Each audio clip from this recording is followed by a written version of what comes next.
Alors j'ai pris cette image dans le quartier de Bolloré 2 à Maïdougouri. C'est le quartier où la situation humanitaire est actuellement la plus grave. Et cette photo a été prise sur un espèce de terrain vague où il y a encore quelques années, les hommes du quartier se faisaient exécuter par Boko Haram. Ça fait un peu froid dans le dos. On peut d'ailleurs voir encore les traces de ces exécutions sur le mur à droite de l'image, où on voit écrit à l'aide de sang humain Amutu Group, qui veut dire le groupe de la mort en Haoussa. J'ai pris cette photo dans le quartier de Bolloré 2 à Maïdougouri. C'est le quartier où intervient le plus Première Urgence Internationale. On y voit une petite fille qui joue dans les ruines de son quartier. La situation pour les enfants est assez difficile actuellement. Une grande partie des infrastructures scolaires ont été détruites. Et puis, de toute façon, souvent les parents n'ont pas les moyens d'envoyer leurs enfants à l'école.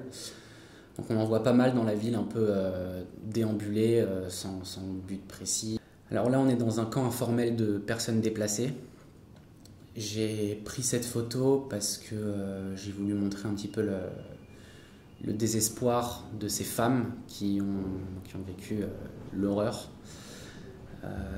Une très grande partie d'entre elles ont perdu leur mari sous les balles de Boko Haram. Le taux de natalité étant très élevé dans la région, ces femmes ont souvent 8, 9, 10, beaucoup d'enfants, n'ont pas de ressources, de moyens pour les nourrir, et certaines sont contraintes de se prostituer pour subvenir aux besoins de leurs enfants et les nourrir.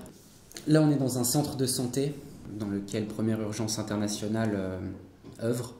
Dans cet hôpital, on a des mamans qui viennent régulièrement, 4, 5, 6 fois, pour avoir un suivi de leurs enfants. Et on donne à ces enfants du plum peanut. C'est une espèce de pâte, un produit qui est dédié à la réhabilitation nutritionnelle des enfants qui souffrent de malnutrition aiguë. Alors là, on a un portrait d'Amina Aboubakar, qui fait partie donc de ces milliers de femmes qui ont fui leur ville natale pour se réfugier donc à Maïdougouri.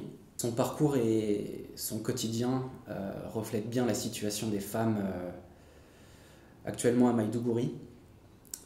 Elle vivait paisiblement dans la ville de Kondouga quand son mari a été tué sous les balles de Boko Haram. Et la deuxième femme de son mari a aussi été tuée, ce qui fait qu'à présent elle a ses 8 enfants à charge, plus les 8 enfants de la deuxième femme de son mari. Elle est toute seule, donc avec tous ses enfants à Maïdougouri, sans ressources. Elle vit dans un camp informel de personnes déplacées. Et elle m'a dit qu'elle était vraiment très inquiète pour son avenir et surtout celui de ses enfants. Parce qu'à part le soutien de quelques ONG sur place, elle était complètement livrée à elle-même.